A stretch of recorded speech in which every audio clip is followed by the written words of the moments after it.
Hi friends, welcome back to my channel.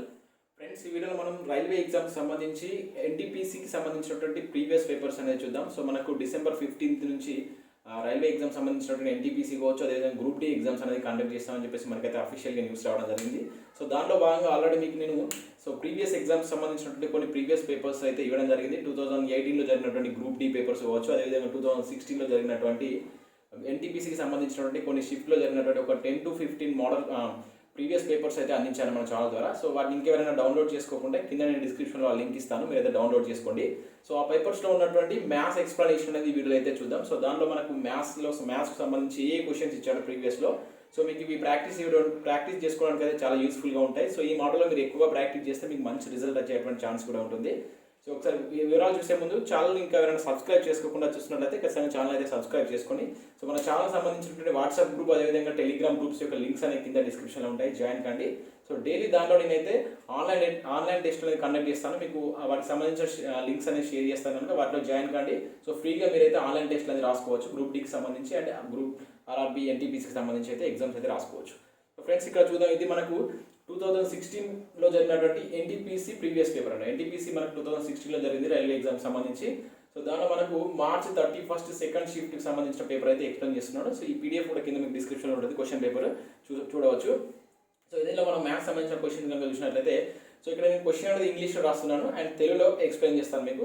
So రాయడం ఇంగ్లీష్లో రాసినప్పటికీ మళ్ళీ దాన్ని తెలుగులో కూడా మీకు అయితే క్లియర్గా ఎక్స్ప్లెయిన్ చేస్తాను. సో ఇక్కడ క్వశ్చన్ చూసినట్లయితే first, so 3 categories of employees wages in the ratio of 1:2:3. If they get increment 5%, 10%, 15% respectively, so what will be the new ratio of their wages? So ఇక్కడ మనం తెలుగులో కనుక చూసినట్లయితే ముగ్గురు ఉద్యోగుల యొక్క జీతాల యొక్క రేషియో ఇచ్చిండు. అది ఎంత అంటే 1:2:3 రేషియోలు ఇవ్వడం జరిగింది మనకు. అయితే అది ఇనిషియల్గా మనకు అయితే వాళ్ళకి ఒక 1 month తర్వాత లేకుంటే తర్వాత ఇంక్రిమెంట్స్ ఇచ్చాడు. ఎట్లా అంటే 5%, 10%, 15%. అంటే ఈ 5% 1 రేషియో వర్తిస్తుంది, 10% 2 అండ్ 15% అనేది 3 రేషియోకు. సో ఈ విధంగా వాళ్ళకు ఇంక్రిమెంట్స్ ఇచ్చినప్పుడు, ఆ ఇంక్రిమెంట్ ఇచ్చినప్పుడు వాళ్ళ శాలరీ అనేది పెరుగుతుంది కదా. సో అప్పుడు వాటి యొక్క రేషియో ఎంత అని అడుగుతున్నాను. What will be the new ratio. So తర్వాత ఇంక్రిమెంట్స్ ఇచ్చిన తర్వాత రేషియో ఎంత అని చెప్పేసి అడుగుతున్నాను. సో నేను కొన్ని ట్రిక్స్ యూజ్ చేసి మీకు ఈజీగా టైం వేస్ట్ కాకుండా చెప్పడానికి అయితే ప్రయత్నం చేస్తాను. సో కొన్ని ట్రెడిషనల్ మెథడ్లో కూడా చెప్తాను. సో దీనికి సంబంధించి ఏముంది, మనకు జనరల్గా రేషియో ఇచ్చేసింది. సో ఫస్ట్ ఇనిషియల్ రేషియో మనకు 1:2:3 ఇచ్చేసింది. సో దీని మీద మనకు ఎంత పెరిగింది, 5%. అంటే మనకి ఏదైతే అతని జీతం ఎంత 100 రూపాయలు అనుకుంటే 5% పెరిగితే అది ఎంత అవుతుంది, 105 రూపీస్ అవుతుంది అనమాట. సెకండ్ అతనిది కూడా అంతే, 100 రూపాయలు అనుకుంటే 10% పెరిగితే 110 రూపీస్, 115 రూపీస్ అవుతుంది. అంటే పర్సంటేజ్ అంటేనే మనకు per 100 కన్నా మీనింగ్ వస్తుందండి. అంటే ఇక్కడ మనకు పర్సంటేజెస్ ప్రకారం చూసుకుంటే ఇది 105, ఇది 110, ఇది 115 అవుతుంది. దేని మీద 1, 2 మీద పెరుగుతుంది కనుక డైరెక్ట్గా మనం సింపుల్గా వేయవచ్చు. అంటే ఇక్కడ ఫస్ట్ రేషియో ఎంత ఉంది, 1 ఇంటూ మన పెరిగినటువంటి ఎంత 5% కనుక 105 తీసుకోండి, ఓకేనా. అండ్ రేషియో సేమ్ 2 అంటే 2 ఇంటూ సెకండ్ దాని మీద ఎంత పెరిగింది, 10% పెరిగింది కనుక 110 అవుతుంది. నేను 100 మీద పెరిగిందని తీసుకుంటున్నాను అట్లా. నెక్స్ట్ థర్డ్ రేషియో ఉంచండి. థర్డ్ పర్సన్ ఇది కనుక చూసుకుంటే 15% పెరిగింది కనుక 115. డైరెక్ట్గా క్యాన్సిల్ చేసేస్తే మనకు ఆన్సర్ వస్తుంది, సింగిల్ స్టెప్లో చేయవచ్చు. సో మీరు గ్రూప్ డి కానీ ఆర్ఆర్బీకి సంబంధించి పేపర్స్ కానీ మీరు ప్రీవియస్ పేపర్ చూస్తే మ్యాథ్స్కి సంబంధించి పెద్దగా అంత హార్డ్గా అయితే ఇవ్వడం, మరీ డెప్త్గా ఇవ్వడు, లాజికల్గా మనం చేసే విధంగానే ఉంటాయి. కానీ కొంత టైం వేస్టింగ్ చేసేటువంటి ప్రాసెస్ అయితే మనకు కనబడుతుంది. కొంచెం లాజిక్స్ నేర్చుకుంటే మనకు విత్ ఇన్ టైంలో మనం రాయొచ్చు. సో పేపర్ మనకు ఇంగ్లీష్ అండ్ తెలుగులో ఉంటుంది. చాలామంది నేను ఒక వీడియో చేసినప్పుడు అడిగారు, సార్ తెలుగు అండ్ ఇంగ్లీష్లో ఉంటుందంటే బోత్ లాంగ్వేజ్లో పేపర్ ఉంటుంది, మీకు ఇష్టం వచ్చిన లాంగ్వేజ్లో ఎగ్జామ్ అయితే రాసుకోవచ్చు. సో ఇక్కడ డైరెక్ట్గా క్యాన్సిల్ చేయవచ్చు, లేకుంటే వీటికి ఇంకొక స్టెప్ తీసుకుంటే తీసుకోండి. సో 105 అవుతుంది, 2 ఇంటూ 110 అంటే మనకి అంటే 220 అవుతుంది, అండ్ ఇది 345 అవుతుంది. మల్టిప్లై చేసిన జస్ట్ ఏం లేదు. అండ్ నెక్స్ట్ క్యాన్సిల్ చేస్తే మనకు 5 టేబుల్ చూసుకుంటే 5 2s and next 5 1s and east 5 4s 5 4s 20 and మళ్ళీ 20 వస్తుంది. సో 2 ఉంటుంది. నెక్స్ట్ 5 6s 30, 4 ఉంటుంది, 5 9s. సో రేషియో ఎంత, 21:44:69. సో ఈ విధంగా చేయాల్సి ఉంటుంది డైరెక్ట్గా. సో మీరు ట్రెడిషనల్ మెథడ్లో కూడా చేయవచ్చు, 100% తీసుకొని బై 100 ఇంటూ 1% అట్లా కూడా చేయవచ్చు, బట్ అది లెంతీ ప్రాసెస్. సో ఇది ఈజీగా చేసేటువంటి ప్రాసెస్. నెక్స్ట్ క్వశ్చన్ అని చూసినట్లయితే, the area of a circle is 616 square metres, find its diameter అంటున్నాడు. తెలుగులో చూసినట్టయితే ఒక వృత్తం యొక్క వైశాల్యం వచ్చేసి 616 స్క్వేర్ మీటర్స్ ఇచ్చిండు. అయితే దాని యొక్క వ్యాసం కనుక్కోమంటాడు, ఓకే. సో చాలా ఇంపార్టెంట్ మన గ్రూప్ డికి ఎన్టీపీసీకి మనకు ఎక్కువగా ఇది మనకు సర్కిల్స్ కావచ్చు, అదేవిధంగా squares and rectangles, rhombus. So వీటి ఏరియాస్ మీద అయితే మనకు చాలాసార్లు క్వశ్చన్స్ అయితే ప్రీవియస్లో ఇవ్వడం జరిగింది. సో మనకు వృత్తం కావచ్చు, దీర్ఘ చతురస్రం, చతురస్రం, అదేవిధంగా రాంబస్. సో వీటికి సంబంధించి ఏరియాస్ కావచ్చు, వైశాల్యాలు కావచ్చు, పెరిమీటర్స్ కావచ్చు, అండ్ వీటి కర్ణాలకు సంబంధించి మనకైతే చాలా ప్రీవియస్ ఎగ్జామ్లో చాలాసార్లు అయితే క్వశ్చన్స్ అయితే రావడం జరిగింది. సో వీటికి సంబంధించినటువంటి ఏరియాస్ క్లియర్గా చదవండి అండ్ గుర్తుంచుకోవడానికి ప్రయత్నం చేయండి. సో ఇక్కడ ఇచ్చినటువంటి క్వశ్చన్ చూసినట్లయితే మనకు ఫస్ట్ నేను ట్రెడిషనల్ మెథడ్లో చెప్తాను అండ్ అదేవిధంగా ఈజీగా షార్ట్ కట్ మెథడ్ కూడా చెప్తాను. సో ఇక్కడ మనకు ఫస్ట్ వృత్తం యొక్క వైశాల్యాన్ని ఫార్ములా ఏంటంటే πr² ఇచ్చేసింది మనకి. సో ఎంత ఇచ్చేసింది 616 అని ఇచ్చేసింది. సో ఇది జనరల్గా నేను ట్రెడిషనల్ మెథడ్ చెప్తున్నాను. సో తర్వాత మీకు షార్ట్ కట్ మెథడ్ కూడా చెప్తాను. అంటే మనకు వృత్తానికి సంబంధించి మన క్వశ్చన్ ఇచ్చినప్పుడు ఈజీగా విత్ ఇన్ ఫ్రాక్షన్ ఆఫ్ సెకండ్స్లో ఏ విధంగా చేయాలని కూడా చెప్తాను. సో ఇక్కడ r² మనం ఫైండ్ చేయమంటున్నది ఏంటి, డయామీటర్ అంటే ఏంటి, ఎట్లా ఉంటుంది, d = 2r అనమాట. ఓకేనా.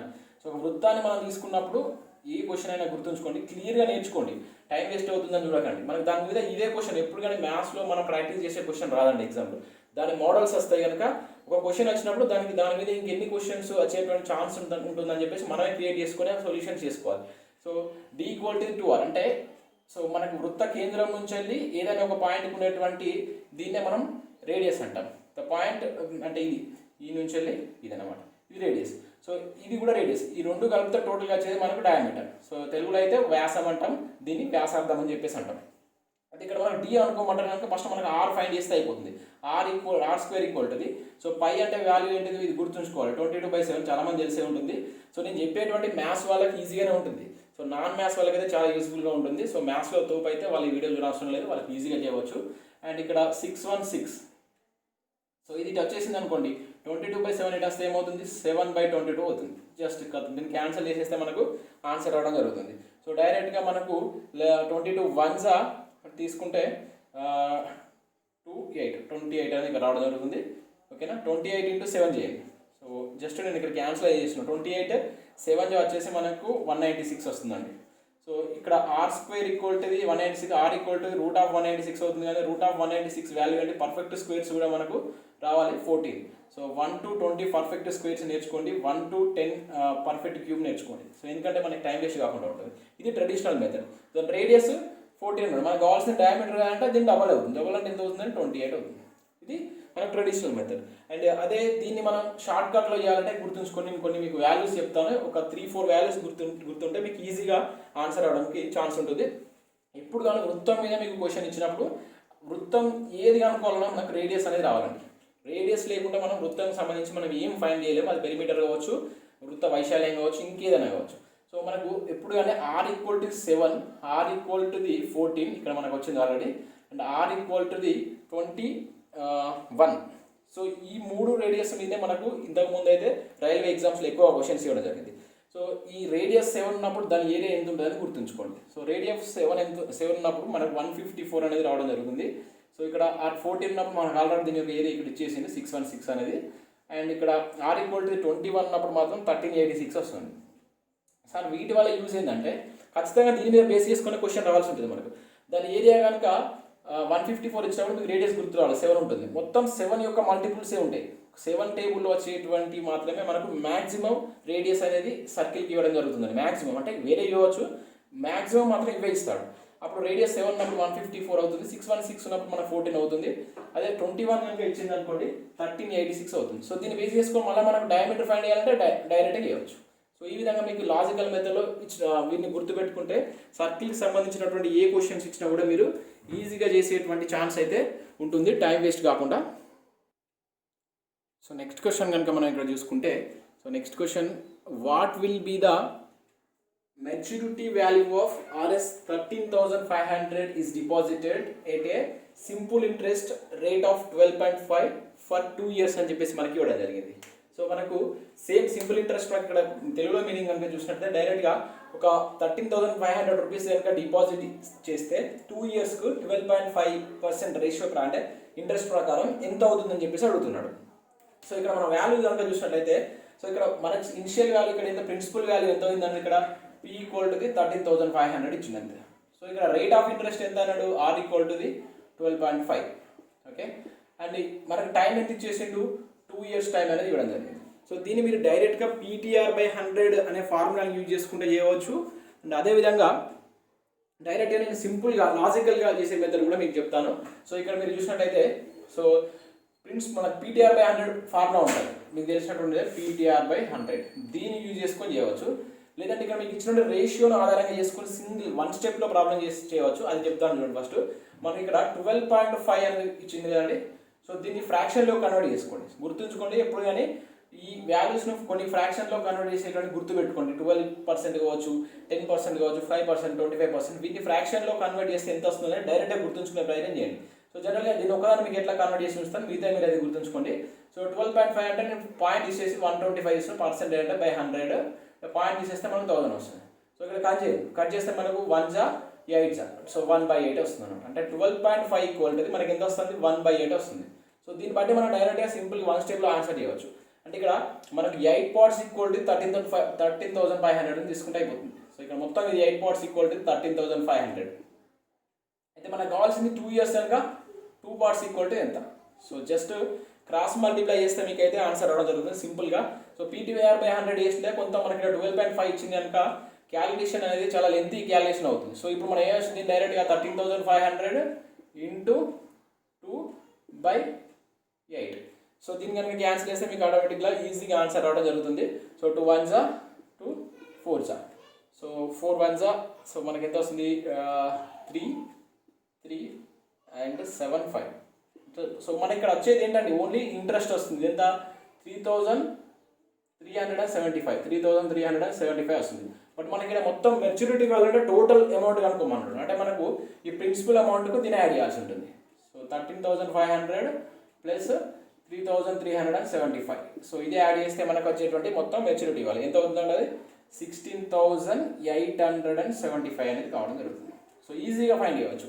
సో ఏదైతే మీరు పీటీఆర్ బై 100 యూజ్ చేసుకుంటే కొంత టైం అనేది వేస్ట్ అవుతుంది కనుక ఇట్లా ఏదైనా మీకు రేషియోను మనకి ఏదైతే ఇక పర్సెంటేజ్ని ఇట్లా ఫ్రాక్షన్లో కన్వర్ట్ చేసుకున్నప్పుడు ఈ విధంగా అయితే ఈజీగా క్రాస్ మల్టిప్లికేషన్ అయితే చేయవచ్చు.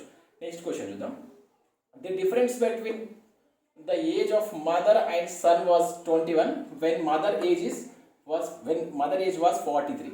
If father is elder by the 3 years to mother, what will be the difference between son and father when the father attains 50 years? So question అయినప్పుడు చాలా లెంతీగా ఉంటుంది కానీ సో మ్యాక్సిమం ఆన్సర్ ఈ క్వశ్చన్లోనే ఉంటుంది. నేను తెలుగులో ఎక్స్ప్లెయిన్ చేస్తాను చూడండి ఒకసారి. సో ఇక్కడ మదర్ అండ్ సన్ యొక్క ఏజ్లో డిఫరెన్స్ వచ్చేసి 21 అంట. So the mother and age వీళ్ళ యొక్క ఏజ్లో డిఫరెన్స్, సో వ్యత్యాసం వచ్చేసి 21 ఇయర్స్. ఎప్పుడు మదర్ ఏజ్ వచ్చేసి 43 సంవత్సరాలు ఉన్నప్పుడు, మదర్ ఏజ్ 43 సంవత్సరాలు ఉన్నప్పుడు వాళ్ళ మదర్ యొక్క ఏజ్ డిఫరెన్స్ వచ్చేసి 21 ఇయర్స్ అంట. అయితే వాళ్ళ యొక్క ఫాదర్ ఏజ్ ఎంత ఉందంట 3 ఇయర్స్, ఎవరికంటే మదర్ కంటే 3 ఇయర్స్ ఎక్కువ అంట. అయితే ఇక్కడ మనం ఏమడుగుతున్నాడు, సన్కు ఫాదర్కు మధ్య డిఫరెన్స్ ఎంత అడుగుతున్నాడు. అది ఎప్పుడంటే ఫాదర్ ఏజ్ కనుక 50 ఇయర్స్ అయితే సో సన్ అండ్ ఫాదర్ యొక్క ఏజ్ డిఫరెన్స్ ఎంత అని అడుగుతున్నాడు. క్వశ్చన్ అనేది కొంచెం చదివితే కన్ఫ్యూజన్లో ఉంటుంది కానీ సో మనం స్టెప్ బై స్టెప్ రాసుకుంటే మాత్రం చాలా సింపుల్గా ఉంటుంది. దీనికి ఎటువంటి ఫార్ములాస్ అవసరం లేదు, ఉన్న ఇన్ఫర్మేషన్ మాత్రం ఇక్కడ కన్వే చేయాలి. సో ఫస్ట్ మనకి ఏమి ఇచ్చాడు ఇక్కడ, మదర్ అంటే ఏంగా తీసుకోండి మీరు, ఏమంటే మదర్, సన్ అండ్ ఫాదర్, ఈ 3 క్యారెక్టర్స్ తీసుకుంటున్నాం వాళ్ళు ఇచ్చినటువంటి. సో ఇక్కడ ఫస్ట్ ఏమి ఇచ్చాడు, మదర్ అండ్ సన్ ఇచ్చింది కనుక వాటి మధ్య ఏజ్ డిఫరెన్స్ అన్నాడు. అంటే mother minus sun age difference ఎంత చేసింది మనకు 21 ఇయర్స్ చేసింది. And when mother age is ఏమన్నాడు, మదర్ ఏజ్ ఈజ్ 43 అన్నాడు. అంటే ఆటోమేటిక్గా మదర్ ఏజ్ 43 అని మనకి ఇచ్చేసిండు. అంటే ఇక్కడ సన్ ఏజ్ ఫైండ్ చేయవచ్చు కదా. అప్పుడు సన్ ఏజ్ ఏమవుతుంది, ఈ 21 మైనస్ 43 అని మనకు సన్ ఏజ్ అయిపోతుంది కదా. దీని నుంచి 2 రాసుకోవచ్చు. మదర్ ఏజ్ అనేది 43 ఇచ్చినప్పుడు ఇక్కడ సబ్స్టిట్యూట్ చేయండి. సో దాన్ని సెండ్ చేస్తే మనకు సన్ ఏజ్ వచ్చేస్తుంది కదా. సో మనకి ఏదైతే 43 మైనస్ 21 చేసేసింది అనుకోండి, మనకు ఆటోమేటిక్గా సన్ ఏజ్ వస్తుంది. అప్పుడు సన్ ఏజ్ వచ్చేసి ఎంత వస్తుందండి, 22 అనేది మనకు సన్ ఏజ్ రావడం జరుగుతుంది. ఓకేనా. సో మదర్ వచ్చేసి సన్ వచ్చేసింది. ఇప్పుడు దీన్ని బట్టి మనం ఫాదర్ కూడా ఫైండ్ చేయవచ్చు. ఫాదర్ ఎంత అన్నాడు ఇక్కడ చూడండి, father age is elder by the 3 years to the mother అన్నాడు. అంటే ఇక్కడ మదర్కి ఒక 3 ఇయర్స్ ఎక్కువ. అప్పుడు ఫాదర్ ఏజ్ ఏమవుతుంది, ఎంత అవుతుందండి, 43 ఉంది కదా, ప్లస్ ఒక 3 ఇయర్స్ యాడ్ చేయాలి. ఇది ఫాదర్ అంటే 46 అవుతుంది, అంతే కదా. సో ఇప్పుడు 3 మెంబర్స్ యొక్క ఏజ్ అనేది మనకి రావడం జరిగింది. కాకపోతే క్వశ్చన్ ఏమడుగుతున్నాడు, difference between the father and son. So 50 years ఉన్నప్పుడు ఫాదర్, కానీ ఫాదర్ ఎంత ఉంది మనకి ఇక్కడ 46 ఉంది. మనకు ఎంత కలిపితే 50 అవుతుంది, 4 ఇయర్స్. అంటే ఇక్కడ 4 యాడ్ చేయండి అంతే, ఏం లేదు, ప్లస్ 4. సో అప్పుడు ఇది 50 అవుతుంది. మరి ఇక్కడ 4 యాడ్ చేసినప్పుడు ఇదంతా కూడా 4 యాడ్ చేయాలి కదా మనం, ప్లస్ 4 అన్నీ కూడా. అప్పుడు ఇదంతా ఎంత అవుతుంది, 26. సో ఇప్పుడు ఈ మధ్య డిఫరెన్స్ ఎంత అనేది అడుగుతున్నాడు. అంటే వాళ్ళ మధ్య డిఫరెన్స్ ఏమవుతుంది మనకు, difference equal to 50 minus 26 years చేస్తే మనకు ఆ డిఫరెన్స్ వచ్చేసి ఎంత ఉందండి, రెండింటి మధ్య డిఫరెన్స్ వచ్చేసి 24 ఇయర్స్ ఉంటుంది. సో క్లియర్గా చూస్తే ఈజీ, మనం చదువుకుంటే డైరెక్ట్ ఆన్సర్ చేయవచ్చు. మీరు క్వశ్చన్ పేపర్లో క్వశ్చన్ చూసుకుంటే డైరెక్ట్ చేయవచ్చు. బట్ కొంచెం మ్యాటర్ అనేది లెంతీగా ఉంది కనుక ఇబ్బందిగా ఉంటుంది కొంచెం. సో ఒక 2-3 టైమ్స్ ఇటువంటి క్వశ్చన్స్ కనుక మీరు ప్రాక్టీస్ చేస్తే ఈజీగా మీరు ఎగ్జామ్లో టైం వేస్ట్ కాకుండా అయితే చేసేటువంటి ఛాన్స్ అయితే మీకు ఉంటుంది. నెక్స్ట్ క్వశ్చన్ కనుక చూసినట్లయితే మనకు a shopkeeper purchased 15 kgs of sugar and 20 kgs of wheat at a ₹50 and 75 rupees per kg respectively. So on selling them he gained 10% on sugar and 20% on the wheat. What was the total sale? So తెలుగులో చూసినట్టయితే ఒక shop keeper మనకు 15 kgsలో sugar, అదేవిధంగా 20 kgsలో గోధుమలు వచ్చేసి మనకు ₹50, అదేవిధంగా ₹75 చొప్పున కొన్నాడు. 15 kgs వచ్చేసి ఈ రేట్ తోటి, అంటే పర్ కేజీ అన్నమాట. ఒక కేజీకి ₹50 చొప్పున 15 కిలోలు వచ్చేసి మనకి ఏం షుగర్ తీసుకున్నాడు, అదేవిధంగా 20 కిలోలు వచ్చేసి మనకు వీట్ గోధుమలు తీసుకున్నాడు. ₹70 కేజీ చొప్పున. అయితే వాటిని అమ్మేటప్పుడు ఏం చేసినట్టే ఒక్కొక్క దాని మీద 10% వచ్చేసి మనకు దేని మీద అయితే షుగర్ మీద 10% లాభం చూసుకున్నాడు, అదేవిధంగా వీట్ మీద 20% లాభం చూసుకొని అమ్మిండు. అయితే అతను టోటల్గా ఎంత వస్తుంది? సో ఏదైనా పర్చేస్ చేసినప్పుడు దాన్ని అమ్మినప్పుడు ఎంతో కొంత ప్రాఫిట్కి అయితే అమ్ముతారు కదా. సో అట్లా ఏదైనా 10% 20% అమ్మితే దాని యొక్క టోటల్ సేల్ ఎంత, టోటల్గా వచ్చినట్టు అమౌంట్ ఎంత అని చెప్పేసి అడుగుతున్నాడు. సో దీనికి పెద్ద లాజిక్ అవసరం లేదు, ఇక్కడ సింపుల్గా చేయవచ్చు క్వశ్చన్. ఓకేనా, ఎక్కువ మీరు ఫార్ములాస్ గుర్తుపెట్టుకోకండి, సింపుల్ వేలో ప్రాబ్లమ్ చేయడానికి ప్రయత్నం చేయండి, ఎందుకంటే టైం వేస్ట్ కాకుండా ఉంటుంది. సో ఇక్కడ 15 kgs అన్నాడు కదా. ఫస్ట్ మనకి ఇక్కడ ఇచ్చింది ఏంటి, షుగర్ తీసుకున్నాం. ఒకటి షుగర్ ఇచ్చేసి ఇంకొకటి వీట్. ఓకేనా, సో కొన్నది ఎంత ఇక్కడ ఫస్ట్ 15 kgs కొన్నాడు. పర్ కేజీకి నేను క్యాలిక్యులేట్ చేస్తున్నాను. ఇక్కడ ఇది ఎంత తీసుకున్నాడు, 20 kgs తీసుకున్నాడు. ఓకేనా, సో ఎంత పెంచండి దీనికి, ఇది ఎంత మనకు ₹50 తీసుకున్నాడు అనుకోండి. ఇది ఎంత తీసుకున్నాడు అంటే నెక్స్ట్ ₹75 పర్ కేజీ తీసుకున్నాడు. సో మనకు పెరిగింది ఎంత, ఇక్కడ 10% పెంచిండు, అంటే ₹50 మీద 10%. దీనికి 10% ఫైన్ చేయండి అంతే, ఏం లేదు. సో 10% ఫైన్ చేసి ₹50 10% అనేది ఎంత అండి, ₹5 వస్తుంది అంతే కదా. సో 75%లో 20% ఇది ఫైన్ చేయండి బై 100. సో ఇది క్యాన్సల్ చేస్తే మనకి ఈజీగా ₹50 ఈజీగా ఫైన్ చేయవచ్చు. 75లో 20% 15 డైరెక్ట్ చెప్పవచ్చు. 50లో 10% అంటే ₹5.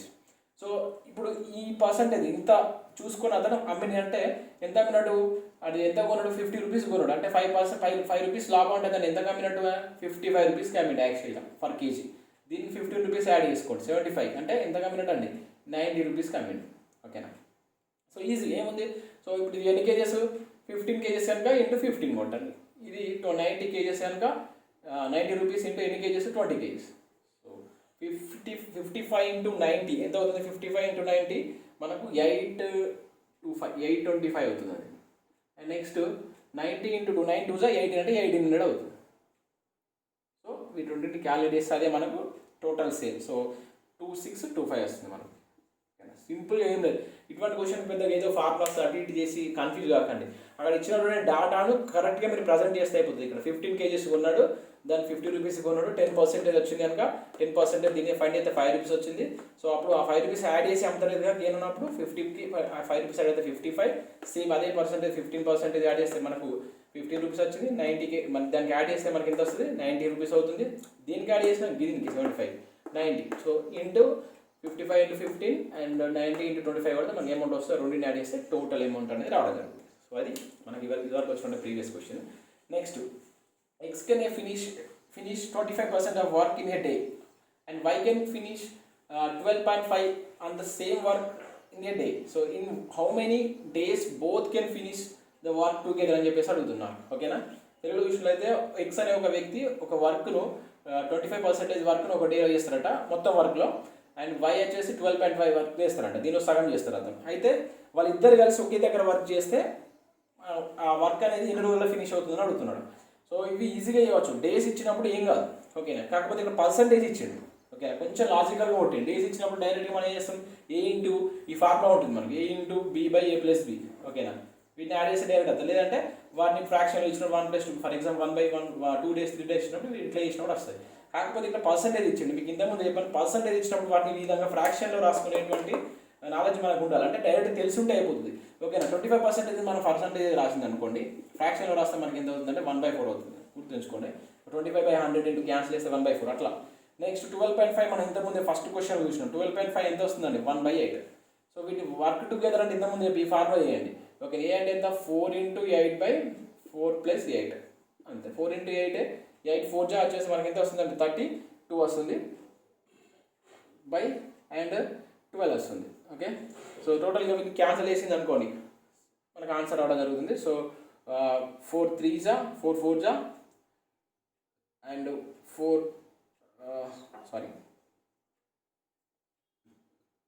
సో 4 8 జా 32 కరెక్ట్. ఓకేనా, 4 + 8 వచ్చేసి మనకు 12 అవుతుంది. ఓకే, సో సేమ్ ప్రాసెస్లో వేసినప్పుడు మనకు 4 టేబుల్ తీసుకున్న 2 టేబుల్ తీసుకున్నాయి కదా, 2 6 జా అండ్ 2 1 జా, ఇక్కడ 1 ఉంటుంది, 2 6 జా. సో ఓకే, అండ్ దీనికి సింప్లిఫై చేస్తే మనకు ఫ్రాక్షన్లో రావడం జరుగుతుంది. సో ఈ విధంగా ఉంచినా కూడా నో ప్రాబ్లం. ఏదైతే 16/6 ఉంచినా కూడా మనకు కరెక్ట్గానే ఉంటుంది. లేదంటే దాన్ని క్యాన్సిల్ చేస్తే మనకు జనరల్గా నియర్లీ పాయింట్లలో అయితే ఆన్సర్ రావడం అనేది జరుగుతుంది. ఒకవేళ మనకు ఆన్సర్ కనుక పాయింట్లో వేస్తే దాన్ని ఇంకా సింప్లిఫై చేయాల్సి ఉంది. ఇప్పుడు 16/6 అంటే క్యాన్సిల్ చేస్తే మనకు 2.67 ఆ విధంగా రావడం జరుగుతుంది. అక్కడ ఇచ్చే ఆప్షన్ బట్టి మనమైతే ఆన్సర్ చేయాల్సి ఉంటుంది.